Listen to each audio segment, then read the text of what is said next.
Hi everyone, we're here in the Armory, which is not too far from Elliott Hall of Music, and this is Chelsea Arthur. She is student leader of the BBD crew this year. Hi Chelsea. Hi. How's your day going? Good. Any tests today? Nope. Nope. Not today. No, so you've got those coming up probably, huh? I had 2 on Wednesday. Okay, I hope you did well on them. Thanks. So this big building here, which is like a huge football field, is where the big bass drum is stored on a regular basis. So why don't we bring it on out? You could introduce your staff as well, and we'll talk about it.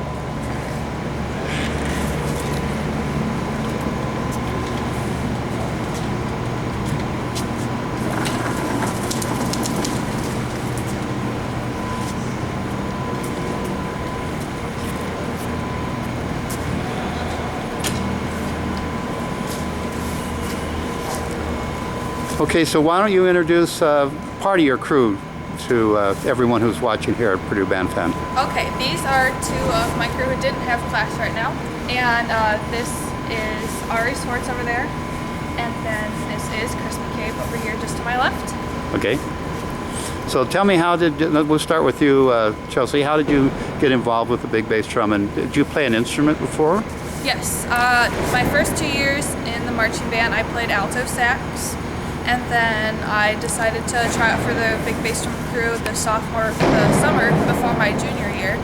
And it was kind of just something I wanted a bit of a change, and I really like running, and that's a big part of the crew. So I decided to try out. So what year are you now? Right now I am a senior. Okay, is this your last year at Purdue? I will have 1 more year at Purdue, but this is my last year in band. Okay, well that's sad. Oh well, somebody else will have to do this next year. How about you? How did you get started? Well, I actually don't play an instrument, and I had a bunch of friends that were in marching band, and I really wanted to be a part of it too because I had a lot of fun. And then I found out about this thing. I actually saw a flyer for it on My Purdue, so it was kind of a random thing. I started asking about it, and they're like, no, you don't need to play an instrument or anything. So I tried out, got through it, and that's pretty much how I got here. And what year are you now? I'm a senior. Okay, and you say you found out about it. How did you find out about it? I was on the My Purdue website, and there's just a banner on the side. All right. All right, good. And your major? Electrical engineering. Electrical engineering. So you're the kind of guy that could figure out the volume and capacity of inside that drum. Yep. You would know the math. All right, Ori. Here we get you in the picture. Why don't you move in a little bit further so we can keep the drum in the background. I know you were a drum major a couple years ago, were you not? Yeah, I was. Yes. I started out on the drum line my first 2 years at Purdue. I was playing on the quads, the tenors. And then 2 years ago, the summer before that, I auditioned to be drum major and made it. So for my junior year, I was one of the drum majors. And then I was a resident assistant last year, so I wasn't able to be in marching band at all, which was kind of sad.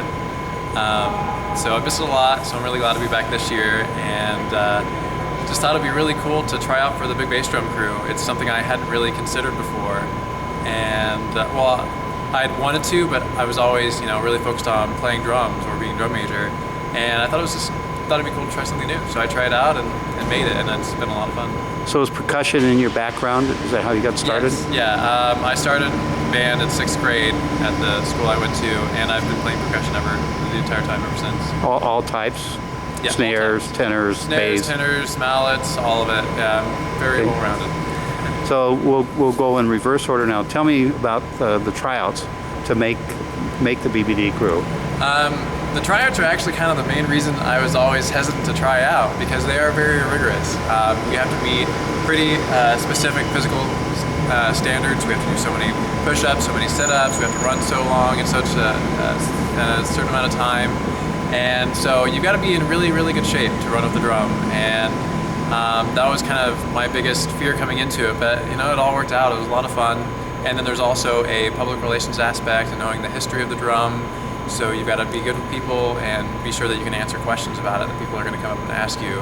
So it's a very long process, but it was a lot of fun to do. And competitive. Very competitive, yeah. Because how many didn't make the drum line or the? This year, I think just approximately. about 2 or 3 did not make it this year.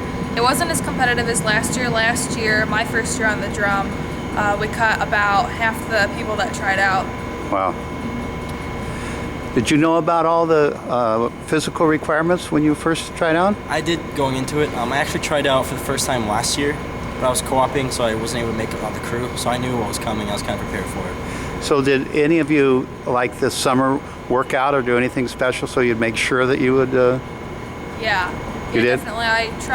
I was better last summer, but this year I tried to run at least 1.5 miles every day, which 1.5 miles is the minimum requirement for the run. For Within the a certain tryouts. time frame? Yes.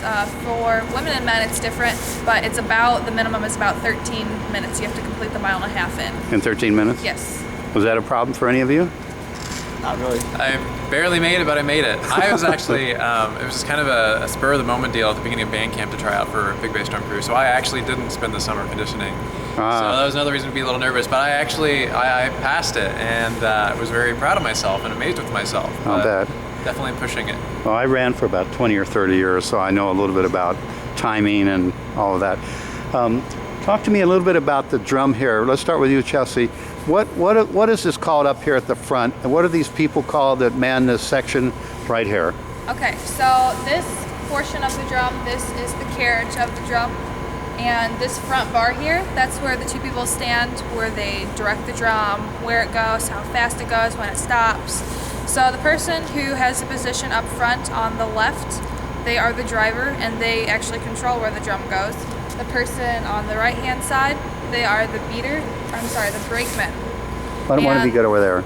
And the brakemen, they control when the drum stops during a spin. The driver calls out how many times to go around, 2 or 3, and then upon completion of those, the brakeman, Ari, would stop the drum. Now, as far as the other positions on the drum goes, there's 2 beaters for the drum, one on either side of the head. What do you call them? Beaters. Yeah, we have large mallets. I'm gonna get one out. And actually, Yeah, the beaters, yeah. yep, these are the beaters that we used to hit the drum with. We actually make them ourselves.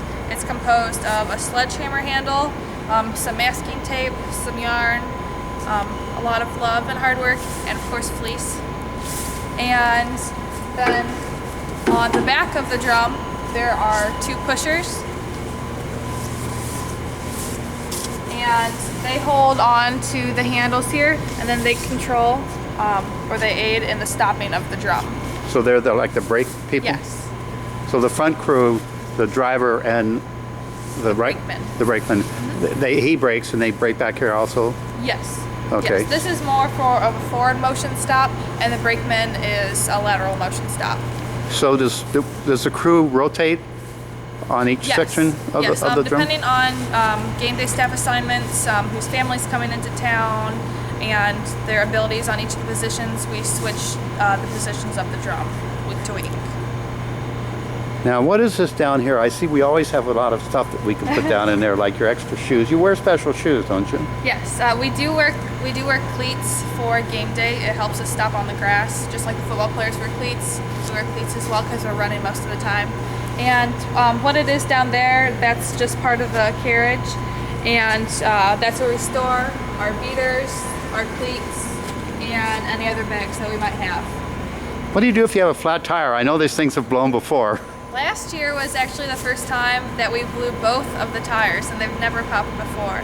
So thankfully, transportation at Purdue, they are gracious enough to fix the tires for us. So we just take the drum off the carriage, send this down there, and they fix it for us. One of them popped at band camp performance, didn't it? One of them popped last year during band camp, and then the other one popped during band camp performance. I was actually standing on one of the wheels when it popped. You were? Doing a trick. It's called walking the wheel. Yeah, I've seen those. Just stand on it and you do a spin. And as I was doing that, the wheel popped under me. It was kind of a storytelling experience, to say the least. So how much on the cadences and the songs where you have to beat the drum, are all 3 of you qualified to be able to do that? Do you all learn the music? Yeah, we try to teach everyone on the crew how to hit the cadences. If you have a musical background, it can sometimes be easier. It just depends. I didn't come from a percussion background, so it was a little bit challenging, but all in all, And for you, Yeah, I mean... It's pretty challenging for me. I'm still actually in the process of learning. And I usually have to have someone stand next to me and kind of help me listen for the cues and all that stuff. Yeah. But I'm getting to the point where I can do it. And now the drum is how old? The drum celebrated its 91st birthday on August 14th of this year.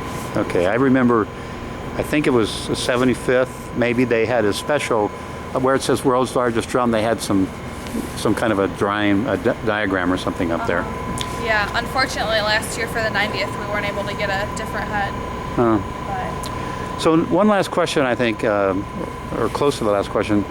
There's a left side and a right side of the drum. So if you're learning the music or the cadence, the left side beats at a different time than the right side, because you never beat at the same time. right.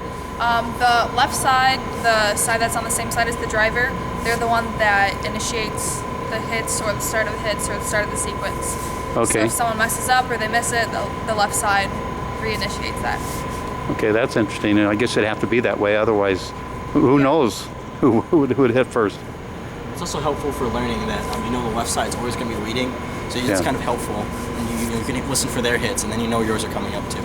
So since you're new to this, have you been learning on the right side so you could follow the left I'm side? always on the right side. I'm Yeah.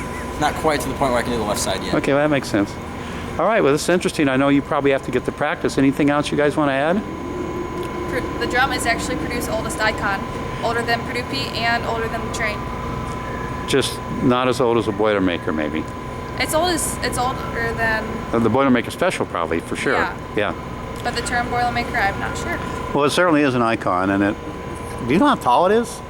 It's about 10 feet tall on the carriage.